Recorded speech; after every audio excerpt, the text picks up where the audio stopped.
Dobré odpoludnie prajem, vážené dámy a vážení páni. Dovoľte na začiatok trošku zvýšiť vám tlak alebo možno rozčeliť hladinu čaju o 5:00, alebo niekto má víno, pivo.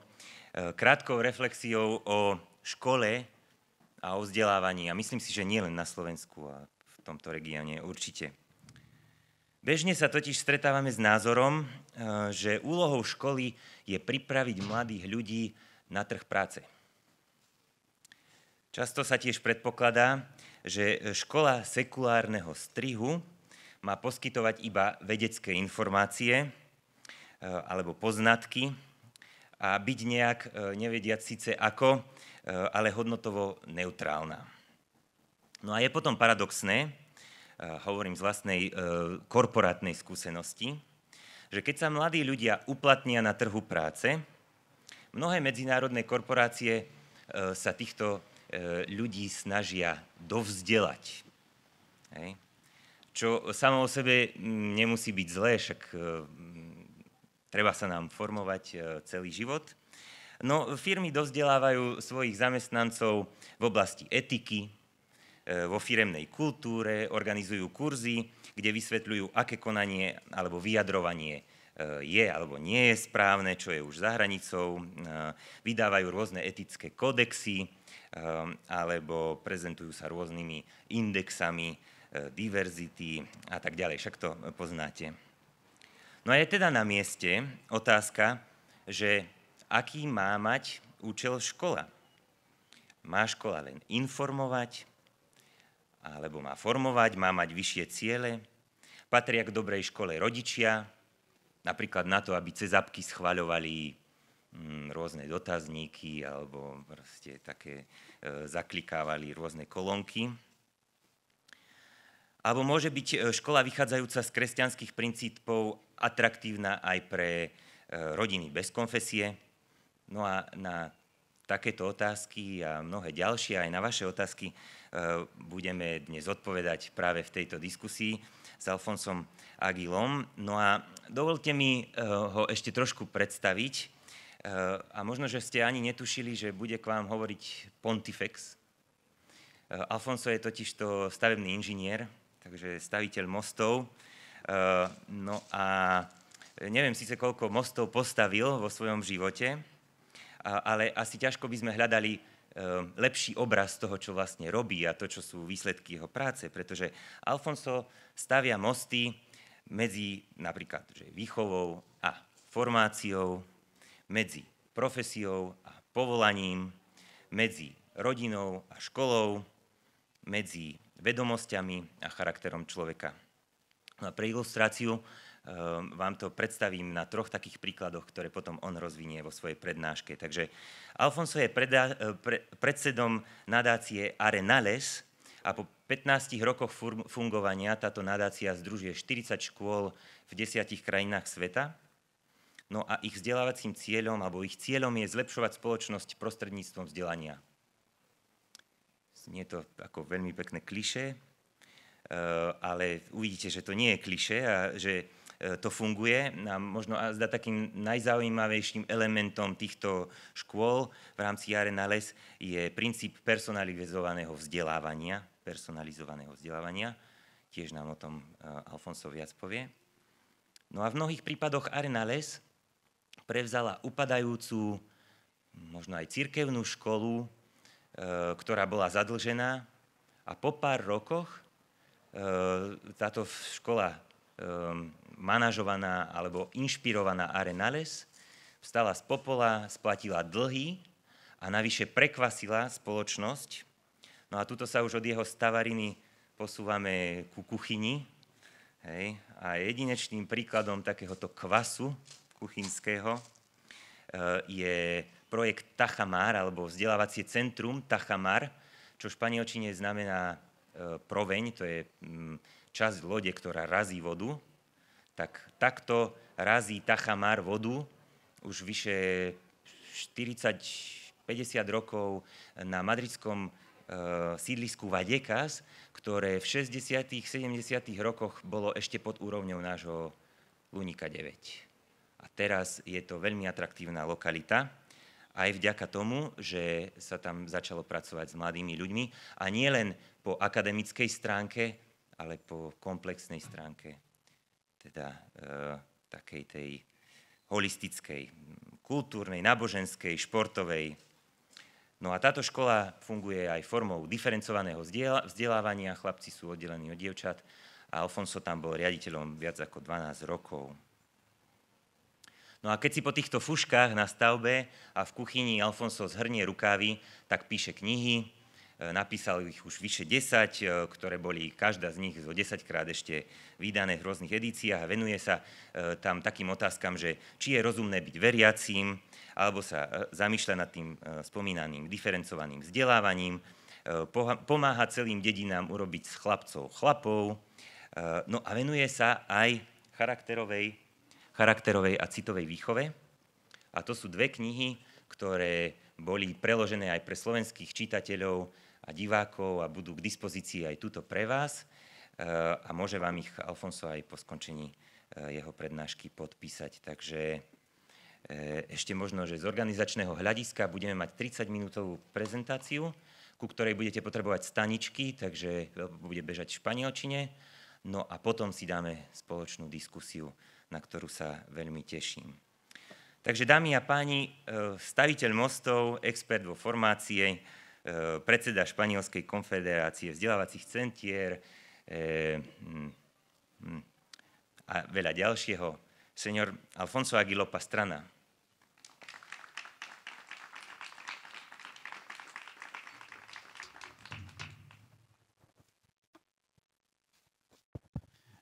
Muy buenas tardes. Me han dicho que tengo que hablar despacio. No, bien. Si hablo rápido, por favor, me hacen ustedes una señal, porque los traductores no nos ven y es bueno que estén avisados si hace falta. Lo primero es agradeceros que estéis aquí, agradecer que me hayáis invitado, tener esta oportunidad de hablar de un tema que no sé si se lee bien, espero que se lea en fin, el día tiene mucha claridad, es un día estupendo y no sé si se leerá bien. ¿Se lee? Poco, ¿no? Bueno, no importa porque yo lo voy a leer, lo voy a leer en castellano, pero espero que lo traducirán. Yo quería empezar hablando de cómo la fe a lo largo de la historia se ha abierto camino habitualmente en un entorno de dificultad.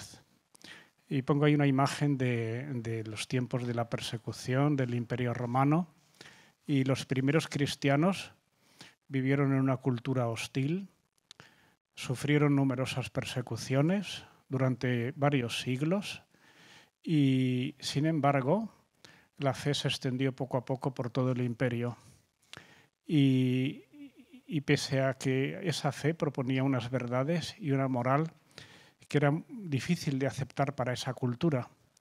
Sin embargo,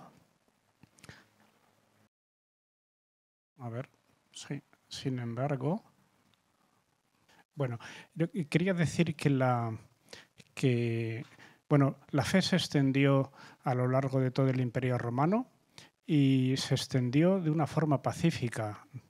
Y me parece que eso es un asunto muy, muy interesante porque todo aquello a pesar de ser una fe y unos valores morales difíciles de aceptar, se extendieron por todo el imperio y cuando cayó el imperio, la Iglesia se encargó de preservar la fe y la cultura y lo hizo especialmente a través de los monasterios que mantuvieron pues, los valores cristianos en medio del colapso que hubo después por las invasiones bárbaras. Y la Iglesia se ocupó de cultivar el arte y la cultura, alentó la educación, el espíritu de trabajo, también tuvo un gran papel en lo que es la defensa de los débiles, en la práctica de la caridad.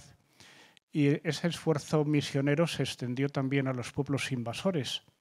Es muy interesante ver que los pueblos bárbaros que invadieron el Imperio Romano en muy poco tiempo fueron convertidos a la fe católica.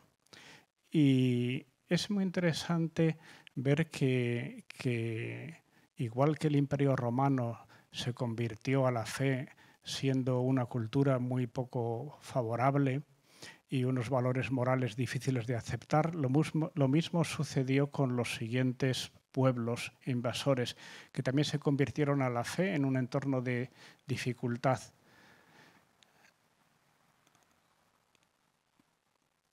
Y luego todos aquellos logros de aquellos siglos luego fueron posteriormente destruidos por sucesivas invasiones, como la de los vikingos o los magiares. Y es curioso que cuando los enemigos de los pueblos cristianos eran más fuertes y podrían imponer su voluntad, acabaron aceptando la fuerza espiritual, la enorme fuerza espiritual de la fe cristiana. Y la fe cristiana se extendió a todos esos territorios. Y es muy interesante ver cómo en el año 1000 el cristianismo se extendía desde las Islas Británicas hasta el Volga. Todo el mundo occidental era cristiano, a pesar de bueno, pues que precisamente fueron los pueblos perdedores los que al final convirtieron a su fe a todos los pueblos que habían ganado. Voy a dejar un poco de espacio al avión para...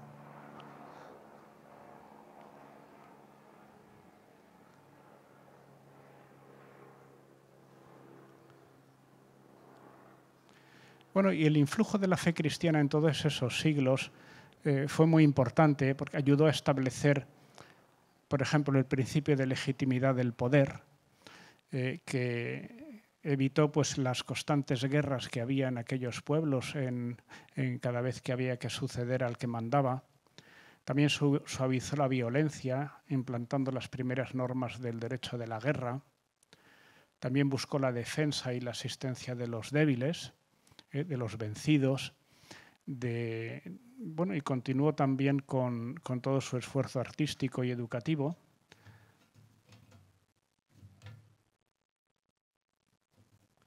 También la Iglesia, ahora se han pasado dos, la Iglesia también contribuyó pues a un poderoso crecimiento moral en torno a las prácticas muy crueles que eran habituales entonces, como la esclavitud, la crueldad con los vencidos, el infanticidio, el abandono de los niños, el abandono de los enfermos, el repudio de la mujer.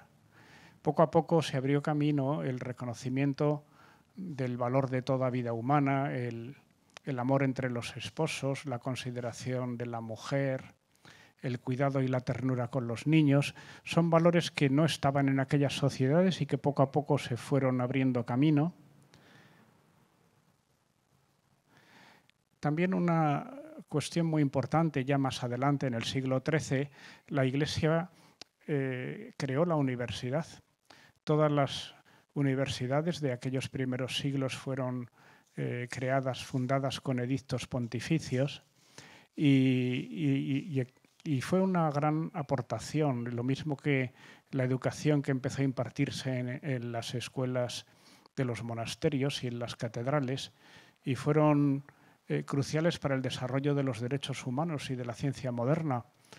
También es muy interesante apreciar cómo precisamente en los lugares donde la cultura cristiana se estableció con más fuerza, son los lugares donde más creció, más se desarrolló la ciencia. Y también los derechos humanos, pues se abrieron camino precisamente en las universidades, ¿no? Universidades que eran cristianas, y por la Escuela de Salamanca, por ejemplo, Francisco de Vitoria y otros grandes pensadores.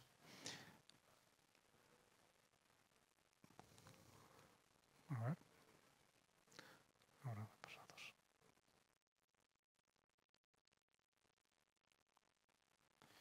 Bueno, la universidad también tuvo un proceso muy interesante. La universidad abrió camino al conocimiento a quienes por linaje no tenían acceso a él, porque hasta entonces la sabiduría de cada oficio pasaba de modo secreto de padres a hijos y era celosamente custodiado por los gremios.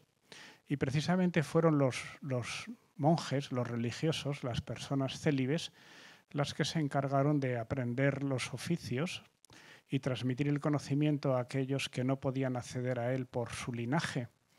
Y eso fue también un avance muy importante, porque la universidad amplió la libertad individual al ámbito de los oficios civiles, porque la universidad capacitó a las personas para construir su propio futuro, siguiendo su propia inclinación y no el destino social al que estaba obligado por su linaje. Y así se fue configurando la libertad biográfica y el concepto de la libre ciudadanía. El concepto de ciudadanía es un concepto que también tiene una raíz cristiana, y el concepto de poder elegir el propio destino y poder uno elegir su profesión y poder aprender otra profesión se hizo mucho más fácil gracias a la universidad, que fue también una aportación cristiana.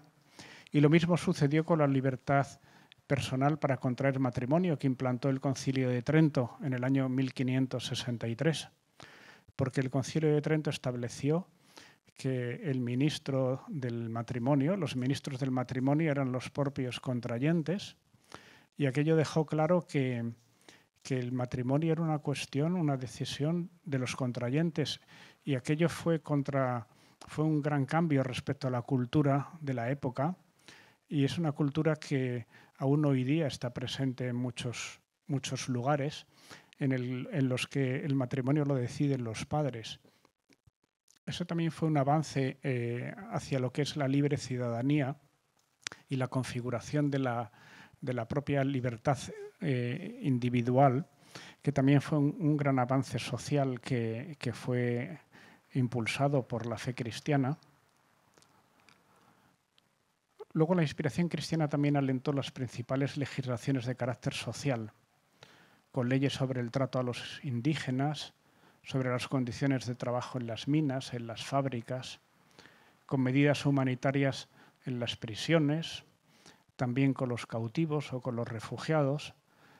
Si uno repasa la historia de todos esos siglos, aquellos avances casi siempre tuvieron origen en una inspiración cristiana.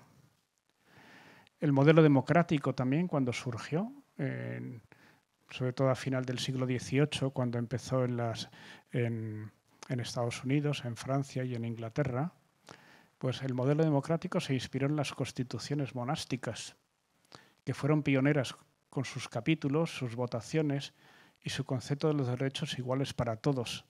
No era lo habitual en ningún sitio. Precisamente el derecho se inspiró en el derecho canónico y en cómo se elegían democráticamente a quien mandaba en los monasterios y en las congregaciones religiosas. Y las primeras democracias se basaron en una aceptación de los valores principales procedentes de la fe cristiana. Bueno, la historia también ha sido testigo evidentemente, de muchos errores. No quiere decir que el hecho de tener inspiración cristiana suponga que vamos a hacerlo todo bien. En eso tenemos todos una gran experiencia social y también incluso personal, porque uno puede ser muy creyente y también cometer muchos errores. Pero la historia ha sido testigo de muchos errores en la comprensión de la fe por parte de los pueblos cristianos, pero también esa fe impulsó grandes avances educativos y asistenciales. También esa fe facilitó el desarrollo económico, el desarrollo científico, cultural. No hay más que ver en el mundo el gran desarrollo económico a lo largo de todo el segundo milenio. Donde más se produjo fue en las sociedades de raíces cristianas. Lo mismo puede decirse del avance de la ciencia, de la cultura, del arte, el desarrollo de los derechos políticos. Causas como la defensa de los indígenas o la lucha contra la esclavitud. También, si uno ve la historia de la abolición de la esclavitud, en todo caso fue impulsada por valores cristianos. Es cierto que esos errores estaban presentes, pero que la defensa de los derechos de esas personas tuvo esa raíz También las primeras leyes sociales o la denuncia de los totalitarismos difícilmente habrían salido adelante sin el impulso cristiano. Bueno, y luego quería también dar un pequeño cambio, porque la historia de la educación pues está también construida sobre las grandes aportaciones de numerosos santos. Yo no soy historiador, pero sí he leído mucho sobre historia de la educación, me interesa mucho la historia. Y siempre que uno lee sobre el origen de la escuela, tal como hoy la conocemos, enseguida se da cuenta que la historia se desarrolló gracias al impulso de la Iglesia y que la educación no salió del impulso de unos sabios pedagogos, sino nació del impulso de una serie de grandes santos. Y son personas que abrieron camino a nuevas formas de entender la educación y a la forma de ponerla en práctica. Y no solo hicieron sabias consideraciones sobre cómo educar, sino que crearon numerosas instituciones que lo hicieron realidad. O sea, no solamente se dedicaron a decir cómo había que educar, sino que lo llevaron a la práctica. Y la historia de la educación, sobre todo, se podría decir que la escuela tal como hoy la conocemos empezó en el siglo XVI. Empezó sobre todo con los jesuitas. Ahí pongo una foto de San Ignacio de Loyola. La escuela católica nació con un profundo sentido de misión y de servicio, y su desarrollo se fundamentó en el descubrimiento de Dios en el otro, en cada persona, en querer a todos, en un compromiso personal con los demás, en un empeño transformador de la persona y la sociedad.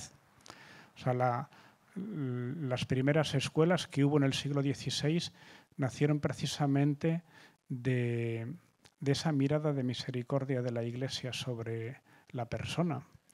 Y poco después, a final del siglo XVI, hubo otro acontecimiento muy importante en la historia de la educación, que fue San José de Calasanz.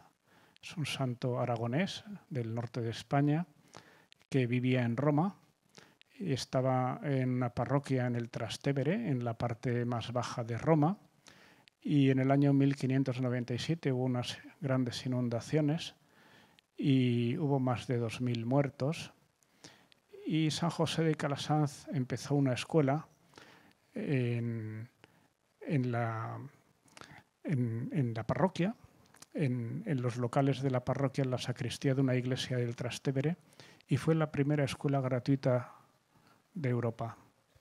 Es decir, la primera, lo que hoy se llamaría una escuela pública, que es una escuela abierta a todos, gratuita y abierta a gente de todas las religiones. Y esto es muy importante porque es la transposición de la idea cristiana basada en entender al niño como una imagen de Dios. Y de ahí nace el principio de igualdad para todos. El principio de igualdad nació de ver que todos son hijos de Dios y por tanto todos tienen que ser iguales, porque todos pertenecen a la misma familia humana y todos tienen ese sentido de fraternidad universal. Y por eso se acogían a todos con independencia de qué religión tuvieran y que pudieran o no pagar esa enseñanza. Y el maestro se entendía como un cooperador de la verdad, que disipa las tinieblas de la ignorancia en el niño, que libera al niño de la esclavitud intelectual y moral para alcanzar la felicidad. Y estos fueron avances enormes. Y muy poco tiempo después, en el año 1607, hubo otro avance muy grande.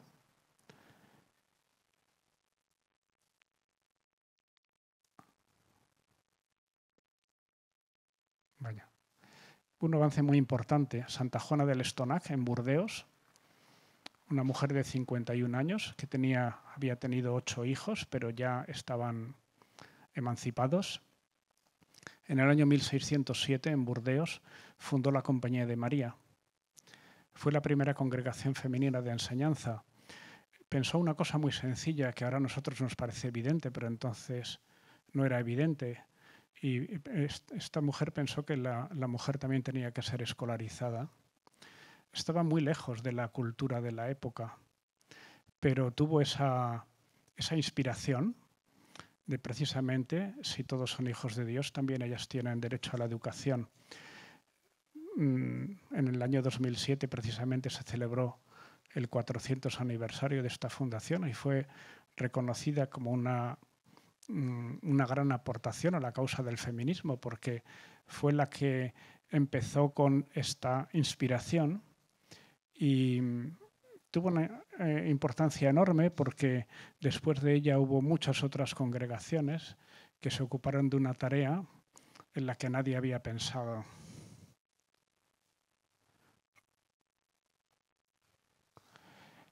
Poco después, también Santa Luisa de Marillac, en 1633 en París, fundó las Hijas de la Caridad con San Vicente de Paúl. Pronto fue la mayor congregación femenina de todo el mundo y lo sigue siendo.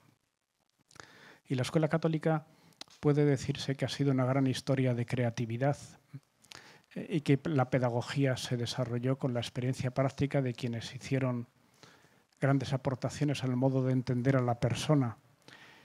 Y esa fue la razón por la que la educación se extendió, porque la mirada de misericordia de la Iglesia hacía pensar que había que llegar a todos, no solamente a los propios o a los que a los que tuvieran recursos, sino a todos.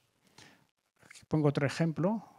28 de octubre de 1816, Marcelino Champagnat, un sacerdote joven de 27 años, recién ordenado, acude a una aldea cerca de París, asiste en el lecho de muerte a un chico llamado Juan Bautista Montaigne.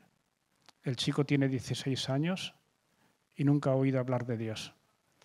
El sacerdote queda muy impresionado y piensa una cosa. Muchas personas cuando ven estas situaciones lo que hacen es quejarse de lo mal que está el mundo y tienen razón, que el mundo no está bien. Pero esta persona, en vez de lamentarse, lo que pensó es que tenía que fundar una congregación para dar educación a todas esas personas de las que nadie pensaba. Y fundó la Congregación de los Hermanos Maristas.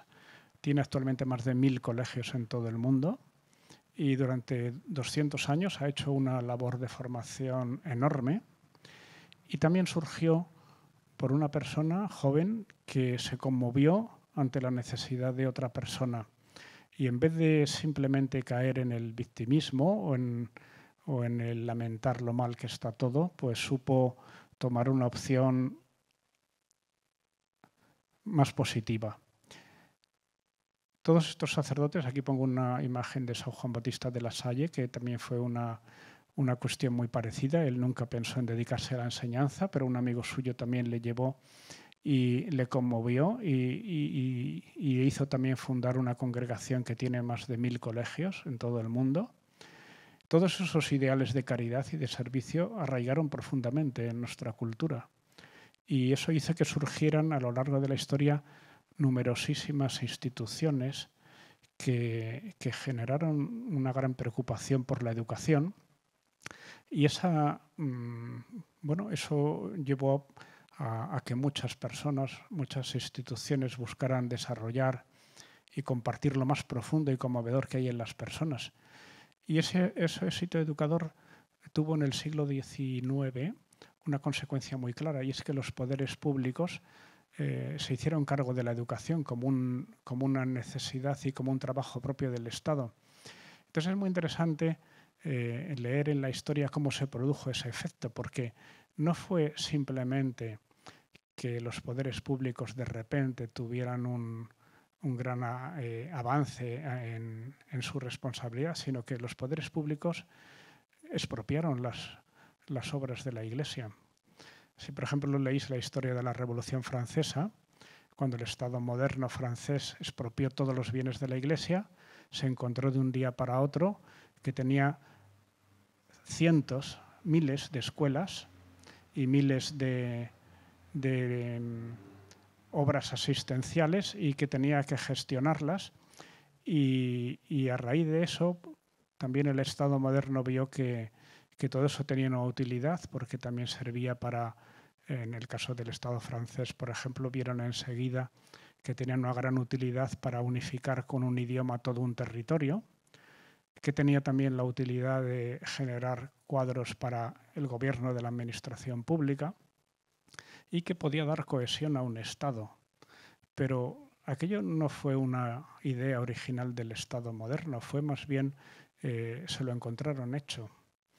Y es una satisfacción para la Iglesia el que haya promovido lo que es la escuela y luego el Estado haya asumido esa tarea, porque cuando una tarea es buena y es necesaria, pues la Iglesia siente la satisfacción de que aquella tarea que hacía pues, con sus medios tan escasos, pues ha sido asumido por los poderes públicos de una forma mucho más poderosa, ¿no? Con toda su capacidad normativa y con toda su capacidad económica.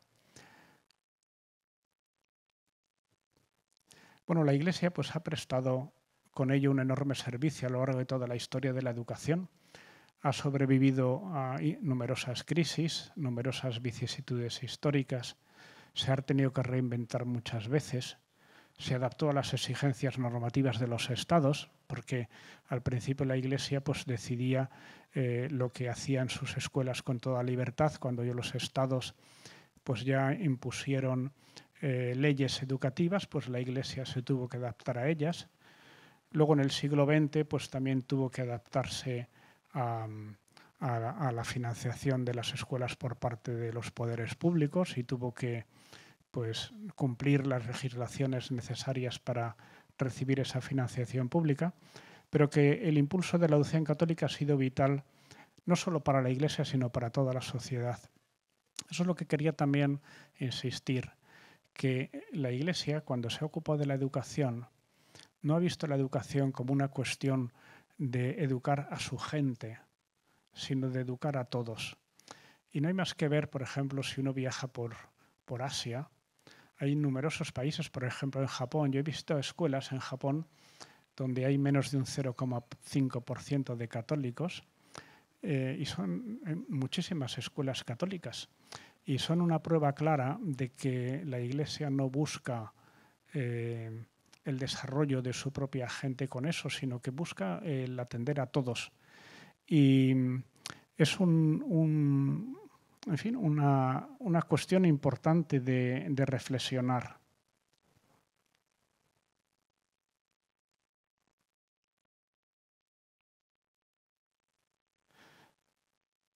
Bueno, hay otra idea interesante. Aquí pongo una foto del padre Poveda, un santo que también murió en la Guerra Civil Española, murió asesinado en 1936. Y este es un santo que lo traigo aquí porque es muy interesante ver que él fundó las Teresianas, una congregación que lo que buscaba es formar maestras para la enseñanza pública. Y esto también es muy interesante porque no buscaba el desarrollo de su propia institución con sus propios colegios, sino lo que buscaba es formar gente para educar a todos.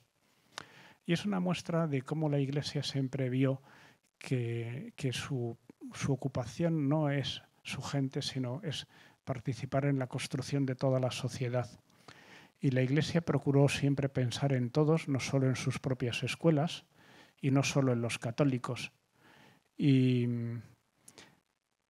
bueno, se ocupó de... Bueno, vamos a...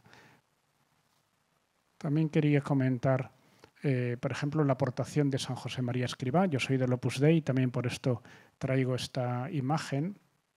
San José María nace en España, en Barbastro, en 1902, y también introduce un enfoque muy innovador en los proyectos educativos impulsados desde dentro de la Iglesia, que son proyectos educativos, tanto colegios como escuelas rurales, universidades, centros de capacitación profesional, con una clara identidad católica, pero promovidos y dirigidos de modo autónomo solo por laicos. Esto es una enorme innovación en la historia de la Iglesia porque precisamente se trata de impulsar la idea de que las instituciones católicas no solamente son las creadas por la jerarquía o las creadas por las personas canónicas públicas o por las asociaciones privadas de fieles, sino también las creadas por laicos católicos responsables que con otros laicos que pueden no ser católicos o sí, y que atienden una necesidad social real y que procuran prestar un servicio para mejorar la sociedad con una inspiración cristiana.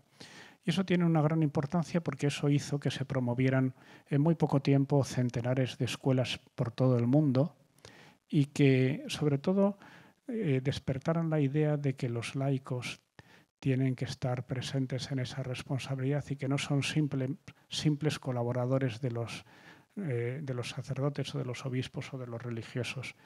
Y esto creo que también tiene una gran importancia en lo que es el futuro de la presencia de la inspiración cristiana en la vida profesional en toda la sociedad. Bueno, y la identidad cristiana, ahora dejo un poco de hablar de las escuelas y decir que la identidad cristiana representa una inspiración decisiva tanto en la familia como en la escuela, en la parroquia, en el trabajo, en todo el conjunto de la sociedad. Y también tiene una gran importancia la religiosidad popular. Tiene un papel importante en esa tarea educadora y evangelizadora de la Iglesia. Y bueno, ese mensaje cristiano pues es reflejo de una fe que hace cultura, que arraiga en escenarios muy diferentes, que tiene una específica manifestación en la piedad popular, que nunca se limita a algo programado, sino que siempre deja espacio para nuevas creaciones y que es una inspiración que se manifiesta de modo explícito, que debe manifestarse de modo explícito y valiente, contribuyendo a formar una comunidad pública y una comunidad abierta. Y el sentimiento religioso, que bueno, yo tengo la experiencia de los colegios que estamos promoviendo, que muchos de ellos están en lugares donde hay muy poca práctica religiosa y sin embargo observamos que hay una gran necesidad de Dios y que los niños y niñas y las familias que tienen normalmente poca formación y que viven en entornos de muy poca religiosidad aceptan y desean y les satisface el recibir una formación religiosa. Y ese sentimiento religioso se presenta de modo natural en las personas y que atrae tanto a la gente sencilla como a la gente más ilustrada y transmite un sentido hondo de la presencia amorosa y providente de Dios y que produce actitudes interiores que raramente se observan en quienes no tienen esa religiosidad. Y se ve que como la religiosidad popular y esa formación religiosa en las escuelas hace que los niños, las familias tengan más paciencia, más abnegación, más generosidad, más honradez, más rectitud, más aceptación de los demás.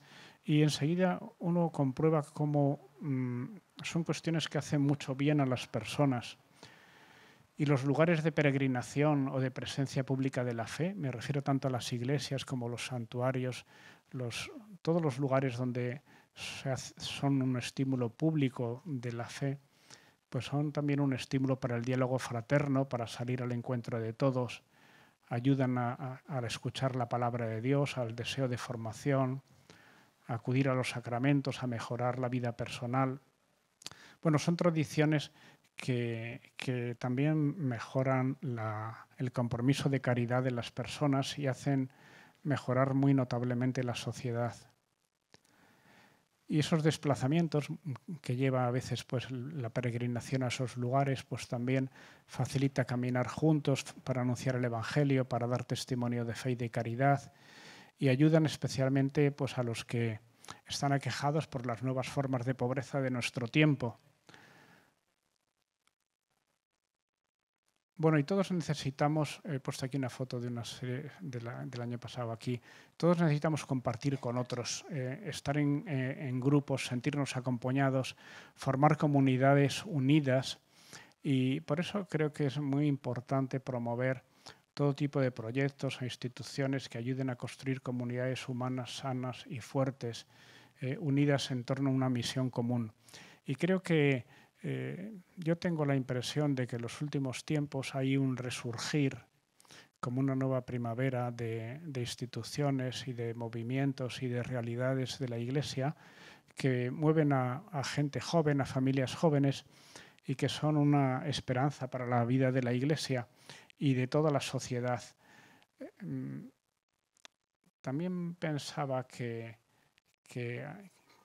todos esos sentimientos religiosos ayudan mucho a alumbrar el gran valor transformador de los pequeños detalles de bondad y que la belleza es una gran necesidad en la vida de la persona, que hay que hacer ver el atractivo y el gran valor espiritual de un pequeño detalle de afecto y de servicio.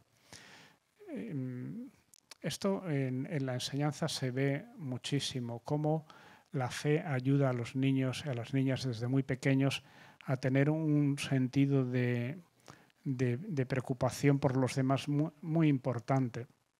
Cada acto educativo es un acto de amor, es una frase del Papa Francisco. También podría decirse que cada acto de amor tiene un gran valor educativo. Cada detalle de nuestra vida es una oportunidad de inspiración para otros.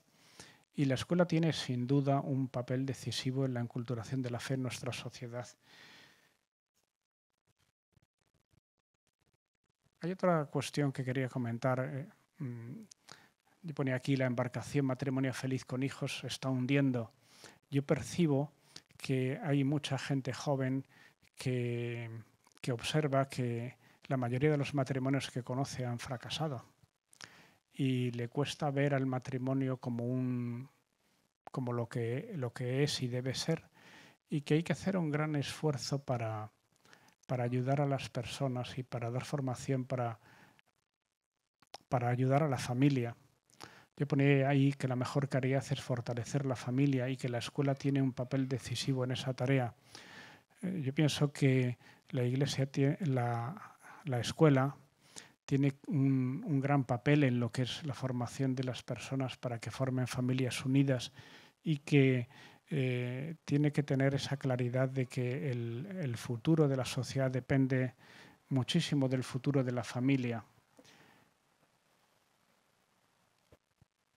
Bueno, y que no podemos quedarnos en el cómo de echar la culpa a otros de las ideas imperantes. Hay muchas ideas en la sociedad que no son buenas, pero quizá tenemos que quejarnos menos, buscar más cómo conectar con lo que cada uno necesita, no hablar tanto de las amenazas de la cultura dominante, que sin duda las hay, sino sobre todo centrarnos en hacer propuestas positivas desde la escuela, desde la familia, desde la parroquia, que permitan construir un mundo mejor.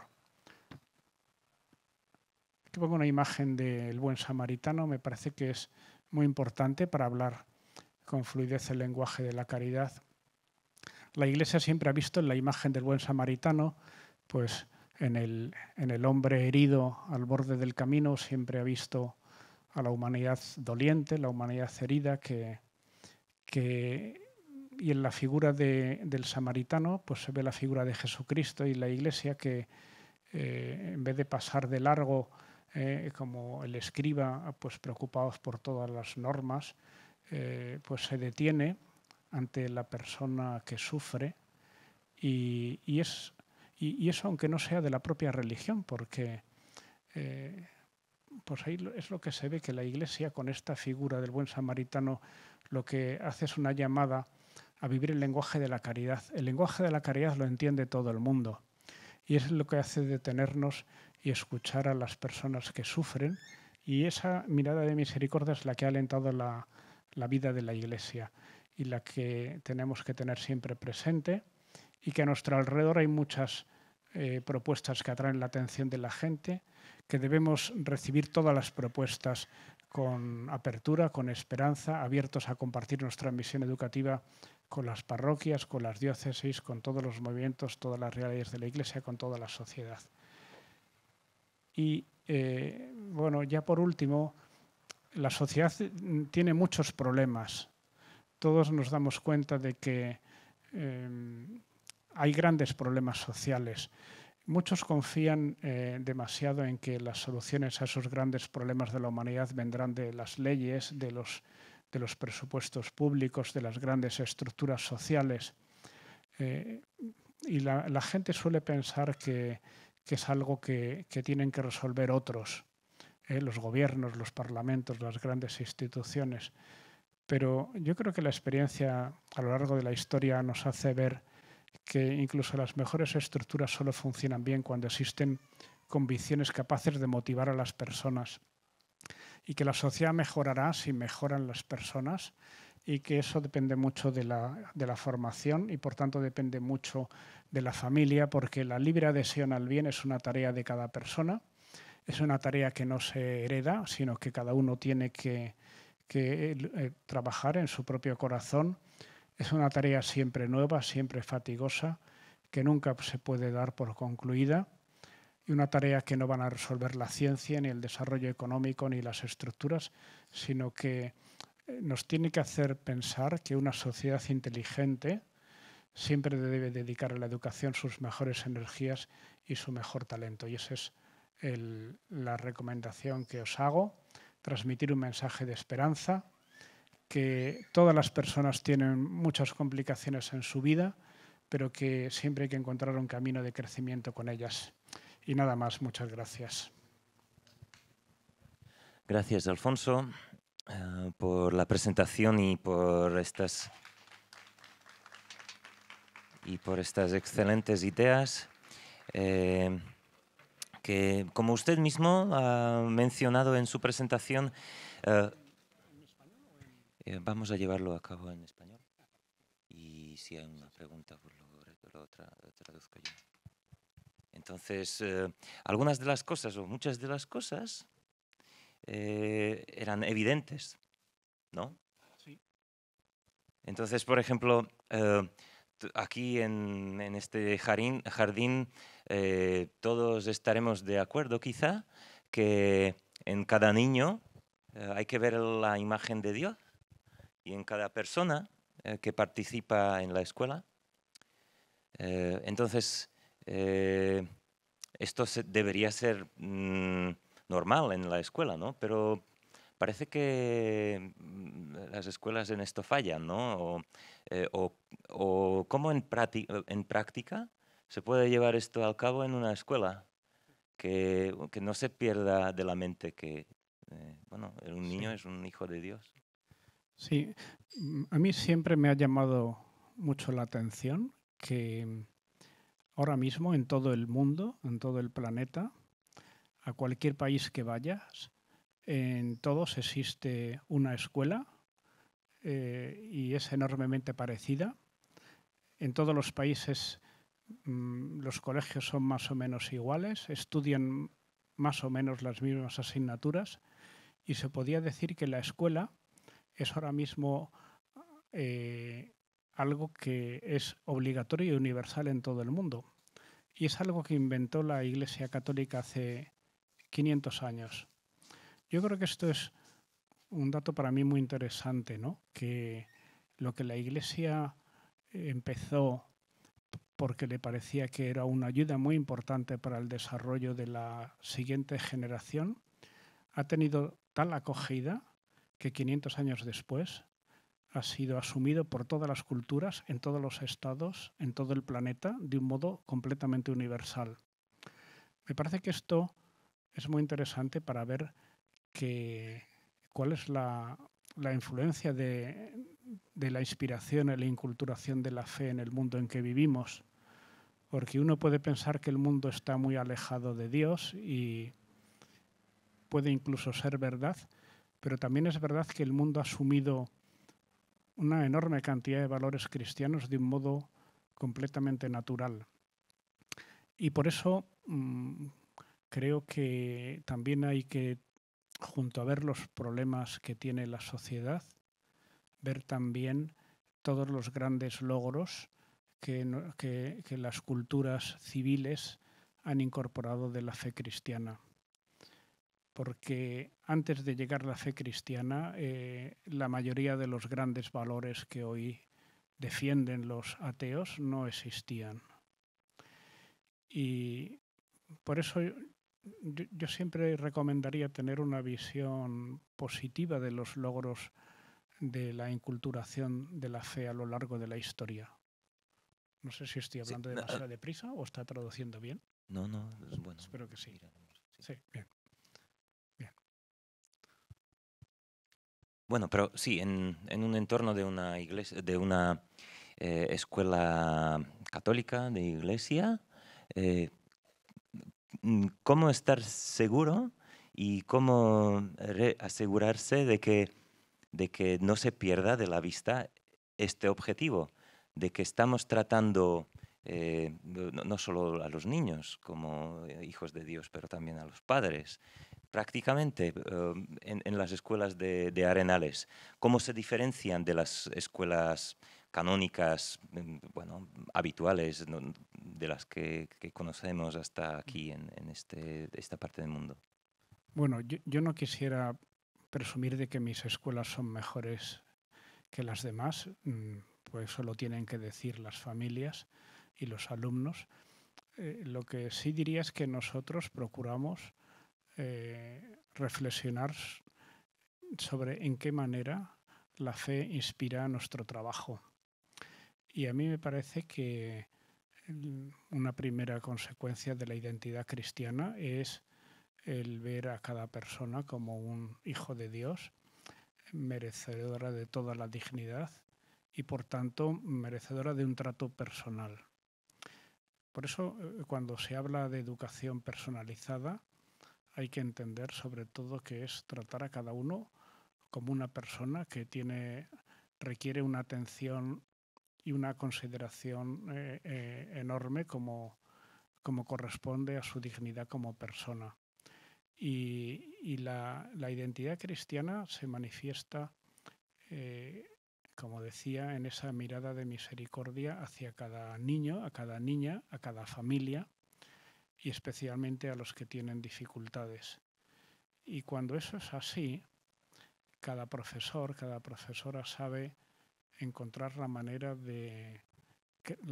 creativa de tratar a cada uno. Y eso es algo que es muy difícil de programar o de procedimentar porque la mirada de afecto de una persona a otra es una cuestión imposible de programar y que es una inspiración que siempre puede crecer. Y otra idea creo importante de la identidad cristiana es que tanto el que educa como el que es educado tiene que crecer con esa relación que es la educación. Tiene que haber un crecimiento mutuo. Un educador siempre tiene que buscar que en la educación él crezca como persona y el otro también. No es simplemente una persona que enseña a otra, sino dos personas en una relación educativa tienen que mejorar las dos. Vale, muy bien. Y entonces, este concepto de educación personalizada en cooperación con la familia, ¿cómo se lleva al cabo prácticamente en una vida cotidiana? Sí.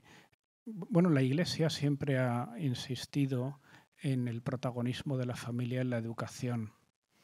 Esta idea no la tiene todo el mundo. Yo me acuerdo una vez que estuve en Berlín en una escuela muy prestigiosa que estábamos en un congreso y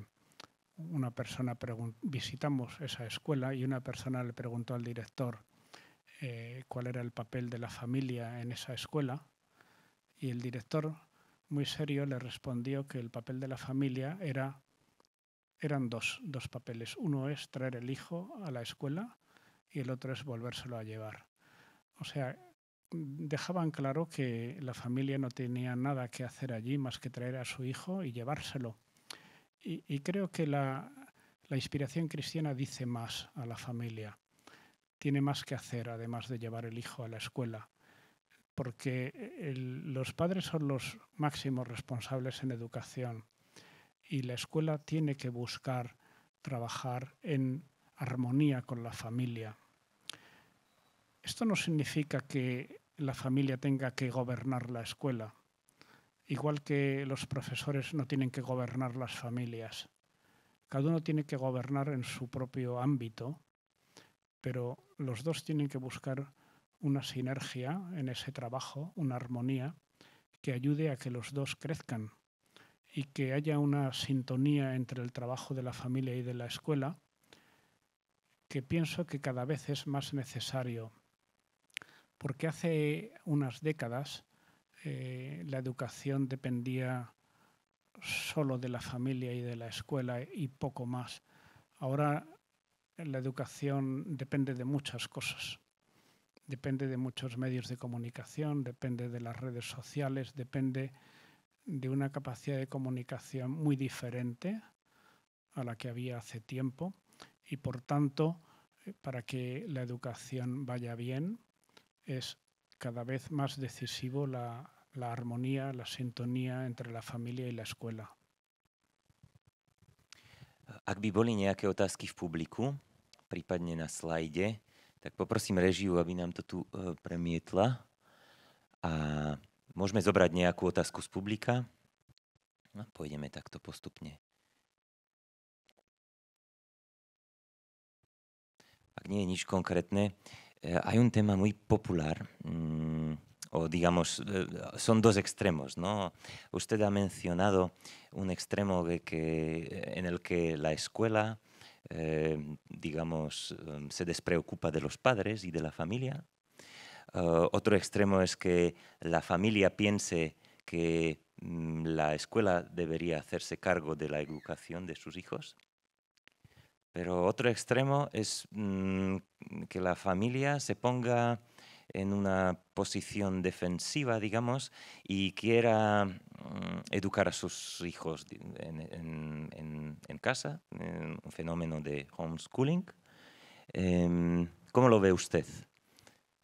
Bueno, yo pienso que el homeschooling es una opción defendible, que las familias tienen derecho a hacerlo, pero también pienso que muy pocas familias tienen la capacidad de educar a sus hijos en casa, que eso es una opción que requiere un gran capital cultural en la familia y requiere unas posibilidades que muy pocos tienen. Por eso me parece que quienes recurren a eso porque la escuela es adoctrinadora, creo que lo ideal es lograr que la escuela no adoctrine y que la escuela sea muy plural y que cualquier familia pueda encontrar una escuela que sea satisfactoria para ella. Y por eso creo que a lo largo de, sobre todo después de la Segunda Guerra Mundial, se ha desarrollado cada vez más la idea de que la escuela privada tiene que estar subvencionada por los poderes públicos, como sucede desde hace un tiempo aquí en este país, afortunadamente. No sé si conocéis la historia, más o menos en el siglo XIX se desarrolló la idea del derecho a tener un puesto escolar como un derecho prestacional del Estado, pero a raíz de los horrores de la Segunda Guerra Mundial y de los grandes peligros de adoctrinamiento por parte de los poderes públicos, en los años siguientes, en la Convención de Derechos Humanos, se desarrolló la idea de que no bastaba con el derecho a tener un puesto escolar, sino que era importante tener derecho a un puesto escolar conforme a las propias convicciones. De manera que la educación fuera siempre plural. El razonamiento fue que para que una sociedad sea plural, la educación tiene que ser plural. Y para que una educación sea plural tiene que haber escuelas privadas, para que no exista solamente un monopolio de la escuela dirigida por los poderes públicos.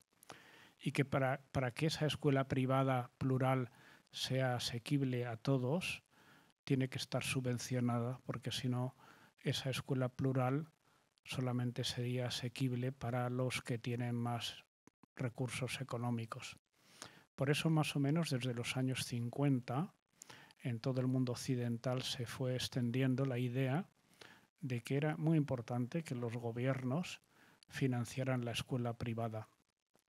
Y felizmente aquí en este país y en muchos otros de nuestro entorno, a raíz de la caída del poder soviético, se abrió camino a esa idea, afortunadamente, Y en todos estos países se han establecido maneras muy diferentes de financiar la enseñanza privada y lo que hace falta es que surjan muchas instituciones que sean capaces de desarrollar ese derecho que tienen las familias a recibir una educación conforme a sus convicciones morales, pedagógicas y religiosas. Ayer tuvimos una sesión... hay una pregunta allí, señor, por favor. Tuto vpredu mikrofón. Pekne zdravím, moje meno je Roman a bude to tlmočené, môžem po slovensky, lebo moja španičina je ešte v počiatočnej fáze. Veľmi ma zaujalo, veľmi pekne toto ďakujem. Mám 3 synov, ktorí teda absolvovali všetci cirkevné školy, ale my sme sa v rodine možno mali možnosť viac o to starať o to vzdelávanie, ale mám ten dojem, vy ste trošku odbočím, predstavili ten váš projekt v Madride ako aj svojím spôsobom sociálny, nielen edukačný na tom sídlisku, o ktorom hovoríte, že ktoré bolo, alebo vy teda, pán moderátor, ktoré bolo nejakým spôsobom skôr domenou menej vzdelaných alebo chudobnejších ľudí, sociálne menej vyspelých ľudí. A predstavili ste to na, povedzme si, možno teraz už aj bonitné a vzdelané sídlisko. U nás a toto moja otázka smeruje k tomu, že mám pocit, že vlastne všetci tí moji synovia museli prejsť nejakými prijímacími skúškami, keď išli na tie cirkevné školy, kde mám dojem, že u nás sa snažia o tú formáciu ako elitných škôl, tie cirkevné školy. Či toto považujete, ja viem, že asi chcú mať tých najlepších žiakov, chcú byť v súťažiach, chcú byť na nejakom rebríčku, proste priority škôl na najvyšších miestach, ale či toto je všeobecná cesta, povedzme si aj v Španielsku, mať vlastne elitné tieto cirkevné školy. Myslím, že podobný trend je aj v Rakúsku. Ako to vy vidíte vy?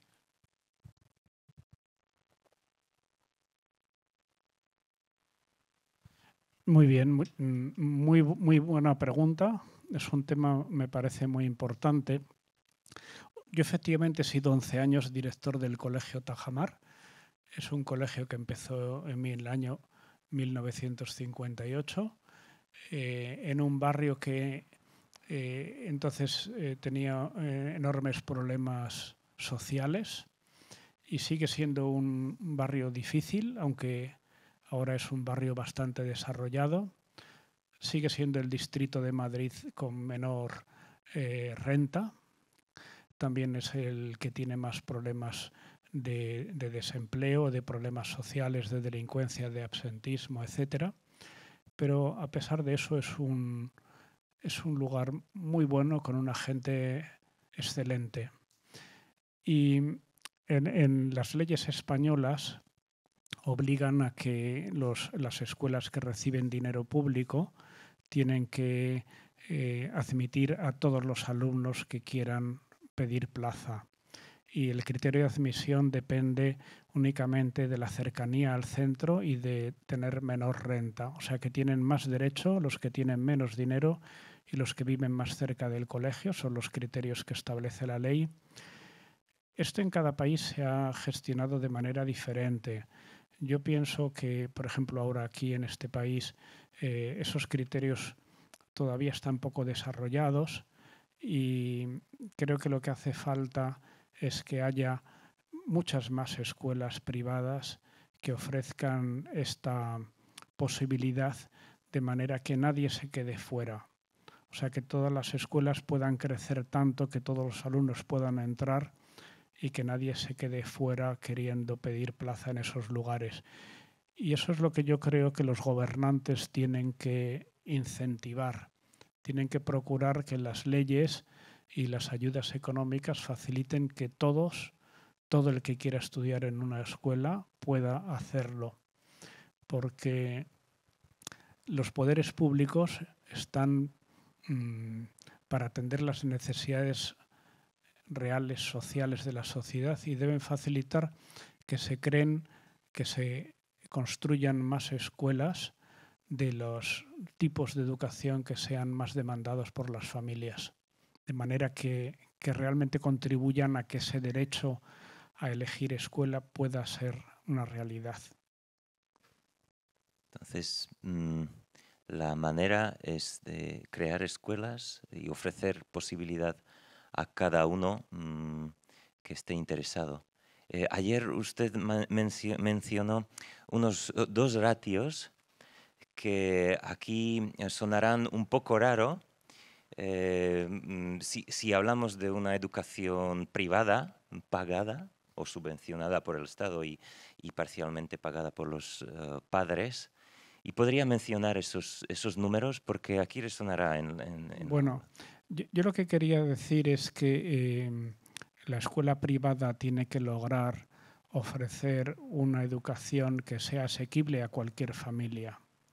Por eso mi recomendación general es procurar que la gestión de las escuelas sea suficientemente eficiente para que así el resultado tenga un coste bajo y todo el mundo pueda tener acceso a esa educación.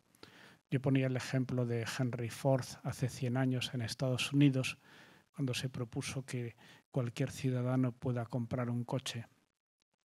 Y esto fue una revolución porque consiguió que los coches se pudieran fabricar a un precio muy bajo y también que la gente ganara un poco más, de manera que al final todos pudieran comprar un coche.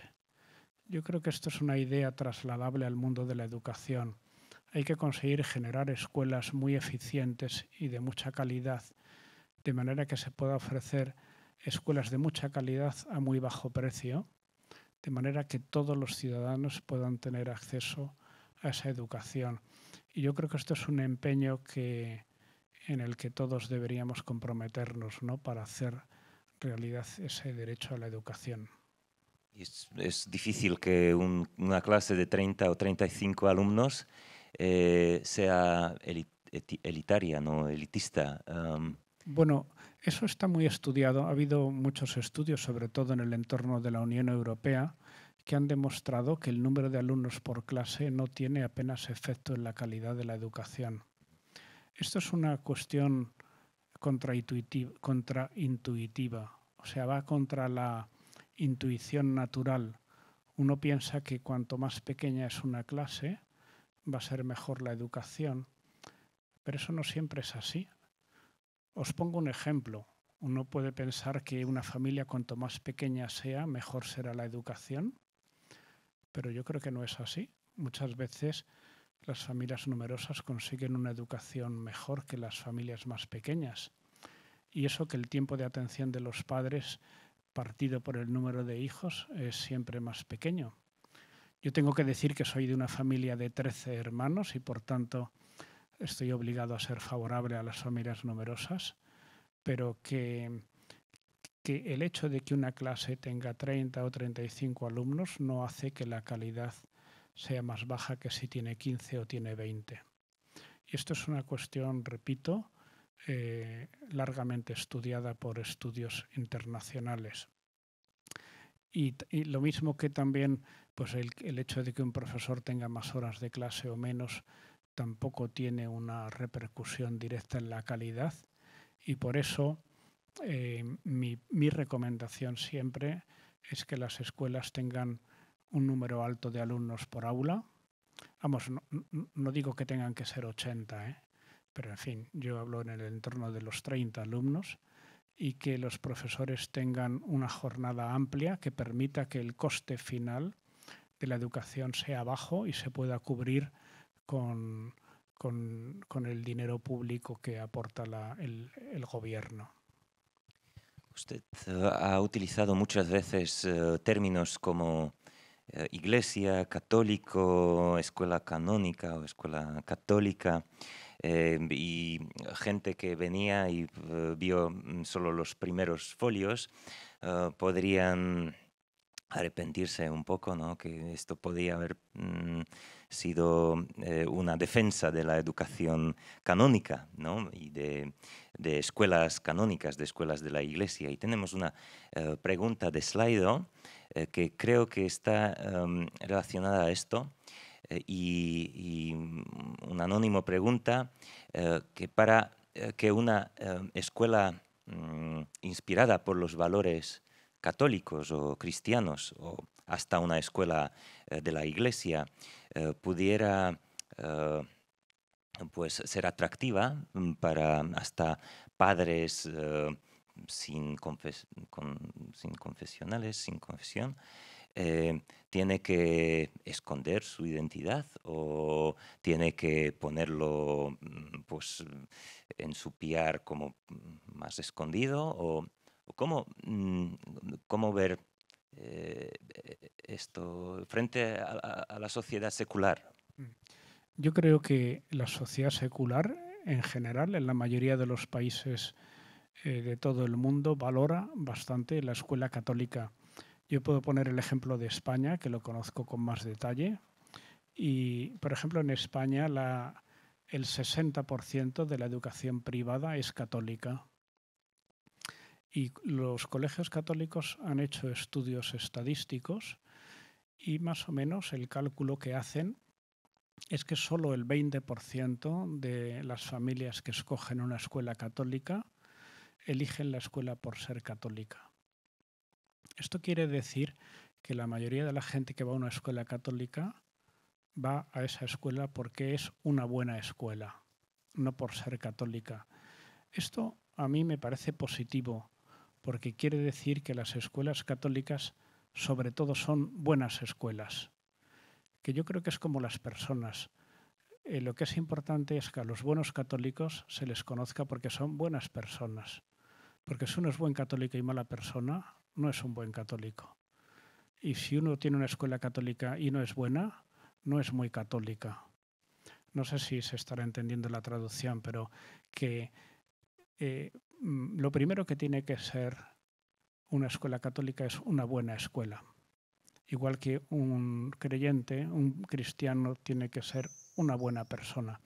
Por eso, el hecho de que en la mayoría de los países donde hay escuela católica, la escuela católica tenga una demanda muy superior a lo que es la práctica religiosa, quiere decir que la gente, aunque no tenga fe, aunque no tenga práctica religiosa, confía a la escuela la educación de sus hijos. Por ejemplo, en España, ahora más o menos se bautiza en la escuela católica el 30% de la población. Sin embargo, en la escuela pública, en el conjunto de la escuela pública y privada, el 60% de las familias pide enseñanza de religión católica. O sea que el doble de gente que bautiza a sus hijos pide enseñanza católica. Esto es una prueba de que cuando la gente piensa en la educación de sus hijos, aunque no tenga práctica religiosa, sí valora la capacidad de la Iglesia y la capacidad de la fe cristiana de mejorar a las personas. Y yo creo que es un dato muy positivo, porque normalmente entre los católicos lo habitual es decir que el mundo está muy mal, y es verdad que tiene muchas cosas en las que mejorar, pero también hay muchas cosas que van muy bien. He visto una mano ahí. Sí, hay una. Tuto máme jednu ruku.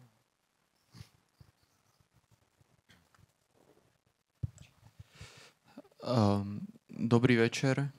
Môžeš. Aha, môžem? Môžeš. Dobrý večer, ďakujem pekne za vašu prezentáciu. Dobre, ešte raz. Dobrý večer, ďakujem pekne za vašu prezentáciu. Hovorili ste práve, že možno len 20% rodičov si vyberá katolícke školy, pretože sú katolícke. Ja sám, keď som strávil niekoľko mesiacov vo Francúzsku na katolíckej škole, tak som zažil, že väčšina ľudí a študentov neboli katolíci, boli buď neveriaci alebo moslimovia.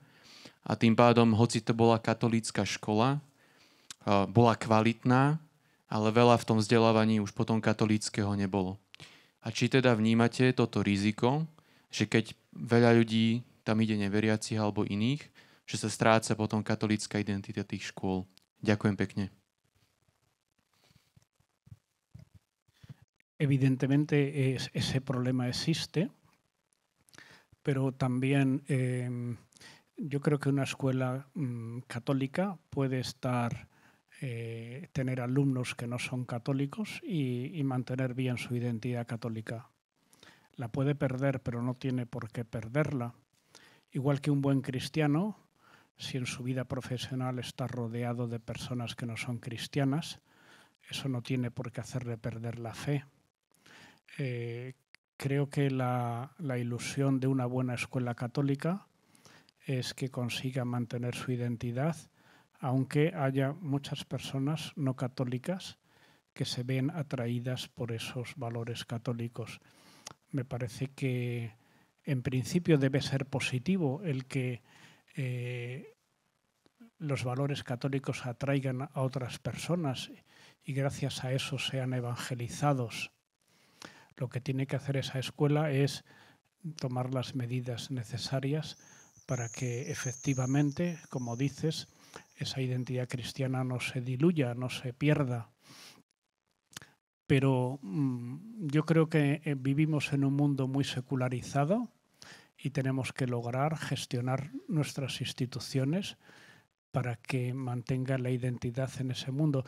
Y algo parecido pasa en la familia. La mayoría de vuestros hijos están constantemente en contacto con otras personas que no tienen esa fe, están constantemente siendo asediados por ideas contrarias a su fe, pero tenemos que ayudarle a ser fuertes y a tener el modo de fortalecer su fe a pesar de esa hostilidad. Fue una pregunta muy buena, conexionada a otra pregunta que tenemos aquí en Slido, que si es posible, entonces, llevar a cabo esta escuela católica cristiana con profesores no creyentes. Y me parece que esto va a ser difícil. Bueno, yo conozco escuelas, por ejemplo, en Japón, en Finlandia, en muchos países donde hay menos de un 1% de católicos, en el que es muy difícil que los profesores sean católicos. Yo pienso que lo ideal es que sí lo sean, pero muchas veces no resulta posible. Pero el que no resulte posible no quiere decir que haya que abandonar esos lugares, porque si se siguiera ese criterio, la Iglesia no habría salido nunca de Roma, no habría salido nunca de Palestina. O sea que la Iglesia siempre ha tenido la preocupación de extender su fe al mundo pagano, y cuando uno quiere llegar al mundo pagano no puede pretender, llegando en una situación de monopolio y de que todos sean católicos y que todo sea perfecto, sino que hay que aprender a gestionar lo ambiguo, lo difícil, lo imperfecto, y creo que la Iglesia siempre se ha esforzado por conseguirlo. Lo digo porque la familia y la escuela deben buscar que la escuela sea un lugar protegido, y para que esos valores se preserven, pero tampoco puede pretender que sea un lugar cerrado en el que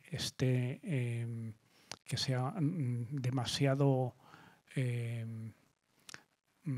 apartado de la realidad del mundo, porque la escuela tiene que educar a la gente para luego funcionar en el mundo real, no en un mundo excesivamente protegido. Máme tuto otázku v strede publika.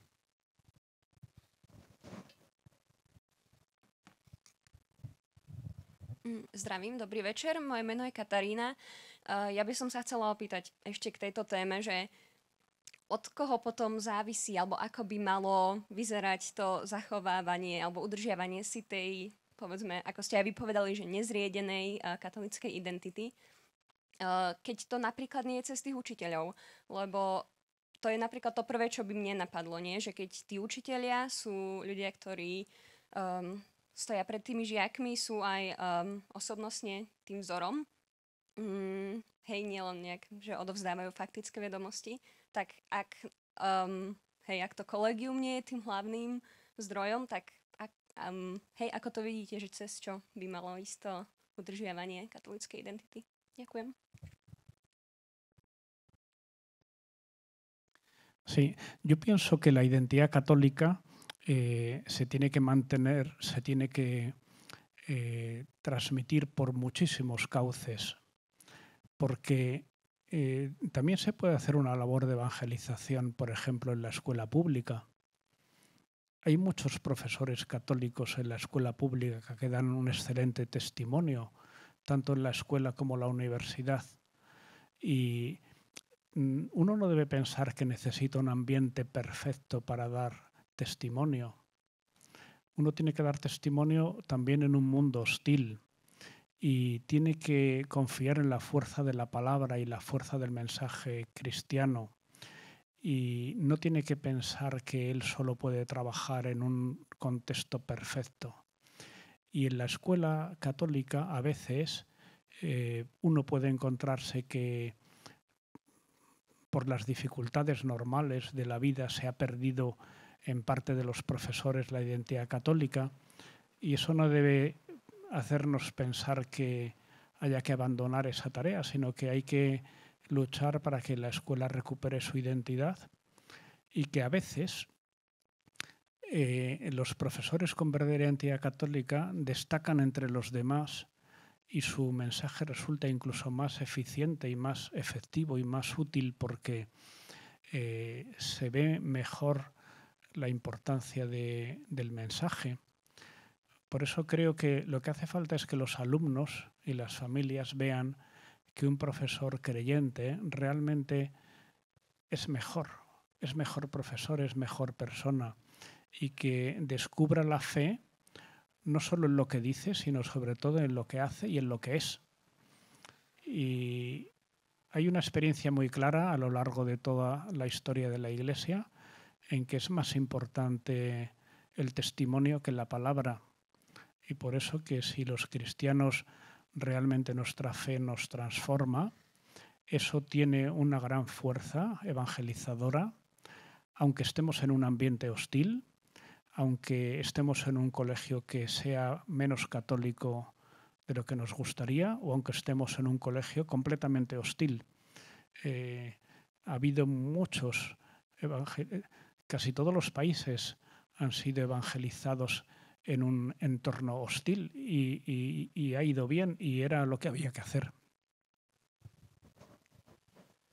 Začali sme nejakých 8-10 minút neskôr, takže asi by som si dovolil tento čas si ukradnúť späť a pokračovať v našej diskusii. Sú tu veľmi zaujímavé otázky cez slajdo, tak dúfam, že mi to režia prepáči a že nie sme tlačení nejakým ďalším podujatím. Ak by áno, tak dajte vedieť.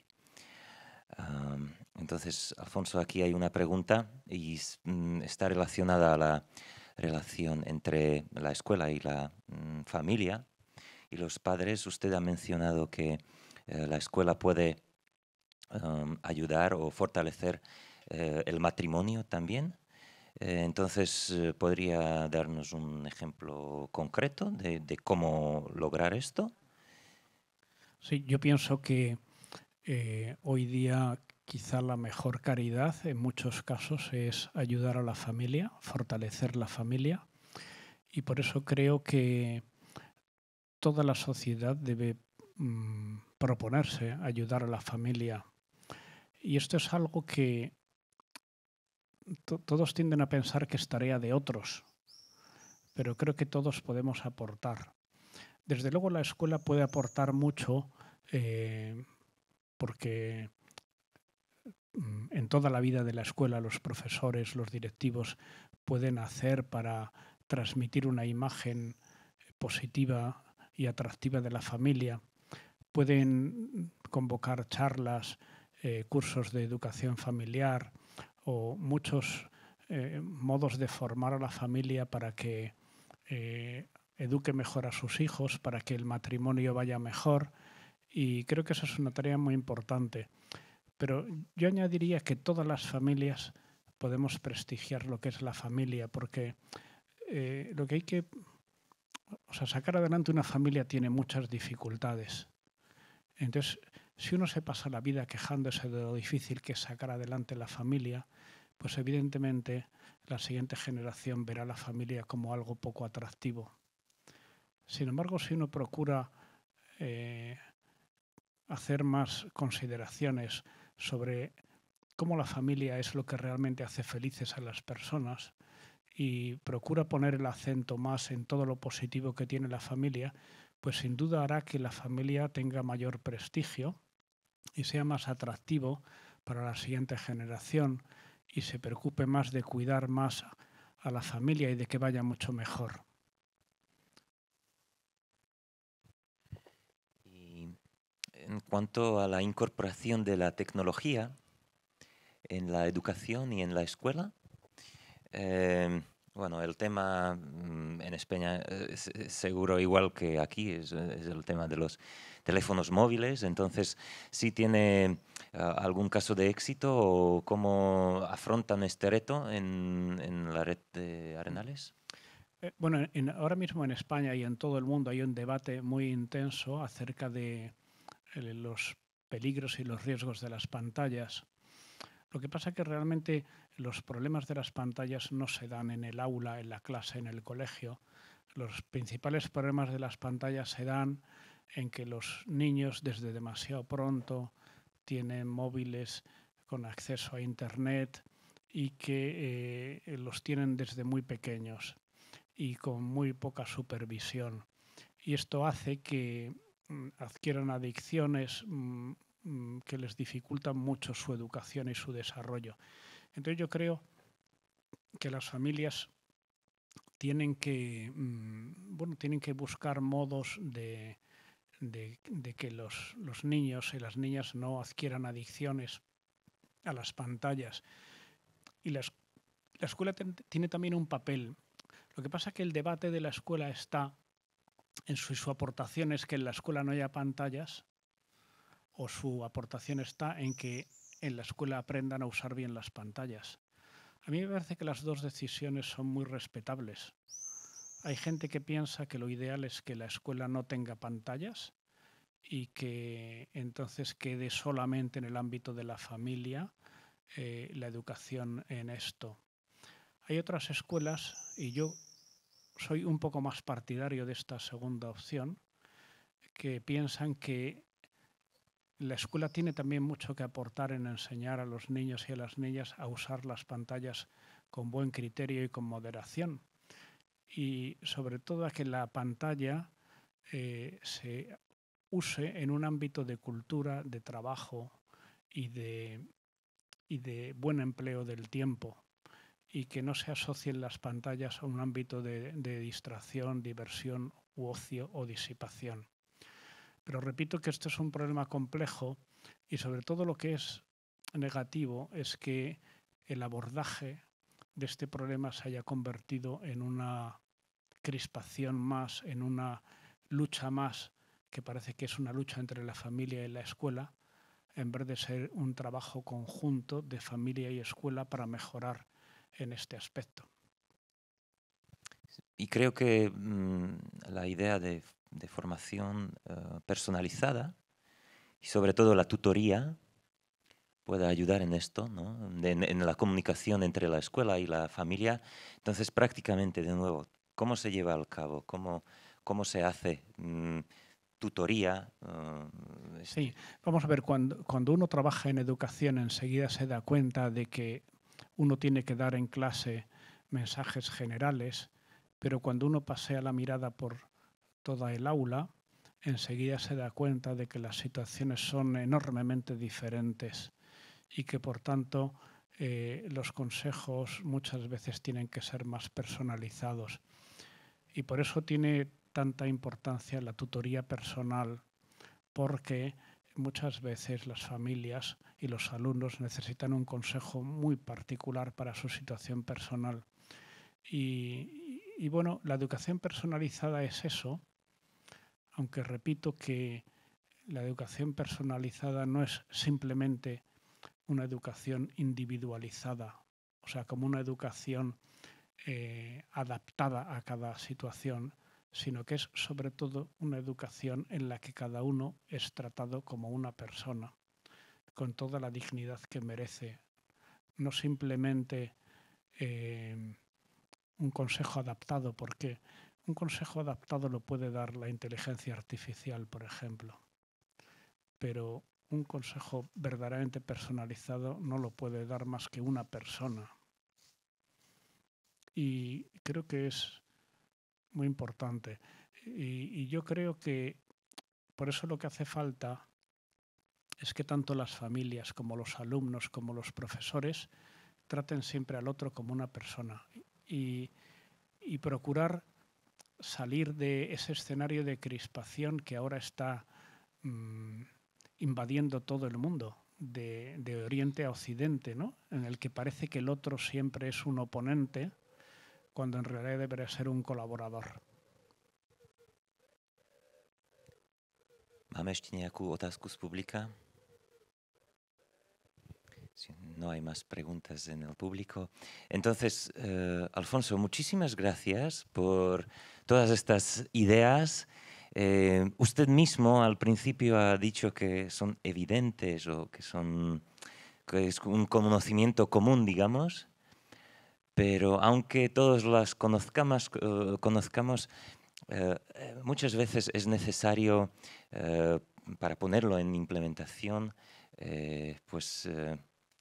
la educación o bueno, este propósito de aprender de otros, aprender de errores de otros y tener buenos principios, buenos valores, más que respuestas definitivas. A usted también yo le pregunté algunas cosas y usted no me dio una respuesta definitiva, más bien, pues sí, pueden ser varios caminos. Sí, yo creo que una exigencia de la educación personalizada es no dar respuestas completamente hechas y cerradas, porque las personas lo que necesitan es ser invitadas a la reflexión y darles respuestas que estén siempre abiertas al desarrollo personal. Y por eso esto es muy importante para distinguir la educación del adoctrinamiento. La diferencia entre la educación y el adoctrinamiento es que en la educación se facilita que las personas piensen por sí mismas y por eso la educación tiene que buscar siempre que la persona a la que uno se dirige desarrolle su propio criterio. El fin de la educación no es que los hijos o los alumnos piensen como nosotros, sino que piensen por sí mismos y que piensen bien. Y por eso los valores, yo diría que más que se transmiten, yo diría que se inspiran. Lo importante es que con nuestra vida y con nuestro ejemplo y nuestra reflexión invitemos a los demás a desarrollarse como personas, pero como ellas quieran, no como nosotros queremos. La educación no es hacer que los demás sean a nuestra imagen y semejanza, sino que sean aquello que están llamados a ser por su propia vocación. Y también pienso que en la educación es muy importante inspirar el deseo de aprender, porque si los padres y los profesores inspiramos ese deseo de saber, actualmente cada vez hay más modos de acudir al conocimiento, pero lo que hace falta es que los niños y las niñas tengan deseo de aprender, porque si les transmitimos, si les inspiramos ese deseo de saber, pues ellos aprenderán y además aprenderán más rápido que nosotros, porque la ilusión de todo buen educador es que sus hijos o sus alumnos aprendan lo que ellos han aprendido con dificultad, lo aprendan mucho más rápido y mucho mejor. Esa es su mayor satisfacción siempre. Así que nada más, ¿no? Pues muchísimas gracias, no hace falta decir nada más. Muy bien, pues muchas gracias a vosotros. Tak ešte raz mi dovolte poďakovať v slovenčine nášmu hosťovi, Alfonso Aguiló Pastrana. Ďakujeme za aj povzbudenia, ktoré ste v rámci tohto víkendu vlastne posunuli aj vlastne na slovo vzatým odborníkom a riaditeľom škôl, ktorí sa zúčastnili jedného menšieho podujatia s Alfonsom. A teraz Alfonso bude k dispozícii aj pre vás, možno na nejaké ďalšie otázky, prípadne na podpis knihy, ktorá sa venuje citovej výchove, vyšla nedávno vo vydavateľstve Nové mesto. za zrodom tejto slovenskej edície je aj Akadémia rodiny. Takže sú tu aj zástupcovia Akadémie rodiny, ktorí prispeli k tomu, aby Alfonso mohol dať túto prednášku. Takže nech sa páči, na Hanusovej terase sa stretneme a tam môžete získať aj tú publikáciu, aj podpis do nej, aj možno nejakú odpoveď na vašu otázku. Takže ešte raz ďakujem vám veľmi pekne za pozornosť a Alfonsovi za jeho inšpiratívne myšlienky.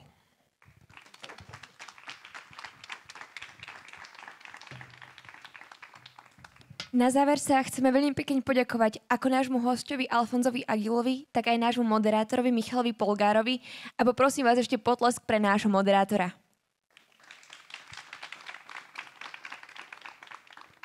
Ako už Michal oznámil, zopakujem to ešte raz, bude prebiehať autogramiáda knihy Citová výchova na Hanusovej terase. Je tam už pripravený stolík aj stolička, takže potom tam môžete odchytiť pána Aguila. No ale pokračujeme ďalej. Ďakujeme ešte raz našim partnerom a podporovateľom, ktorí podporujú Bratislavské Hanusové dni. Zároveň by som vás chcela pozvať k dobrému skutku pre dnešný deň. Na dofinancovanie nákladov na festival zbierame tento rok zbierku vo výške 12 000 eur. Aktuálny stav zbierky je 8 252 eur, čo znamená, že nám chýba ešte 3 747 eur. Ak sa vám festival páči a vidíte zmysel v tom, čo robíme, podporte nás prosím darom vo výške 5, 10, 30 alebo ak vám to situácia dovolí, tak aj viac eur. Môžete tak urobiť prostredníctvom portálu donacia.sk, na ktorý vás odkáže aj QR kód, ktorý vidíte za mnou na obrazovke. Dnes vás ešte pozývam na tieto nasledujúce podujatia. Prvou bude diskusia Verbum, generácia Godzone, ktorá sa uskutoční v záhrade a začne o 20. hodine. V rovnakom čase začne v salóniku Pálfiho paláca, ktorý je nad nami, benefičný koncert vážnej hudby na podporu kultúry života. O 21. zažijete platónsky dialóg s americkým dominikánskym filozofom Philipom Nérim Reesom o jeho životnej ceste a o hľadaní Boha. A pokiaľ máte chuť na chvíľku kontemplácie, tak vás srdečne pozývam na umeleckú výstavu mladého slovenského umelca Samuela Riníka s názvom Boj o cnosť, ktorú si môžete pozrieť v galérii Statue počas celého festivalu. V rámci Hanusových dní sa budúcu sobotu a nedeľu 22. a 23.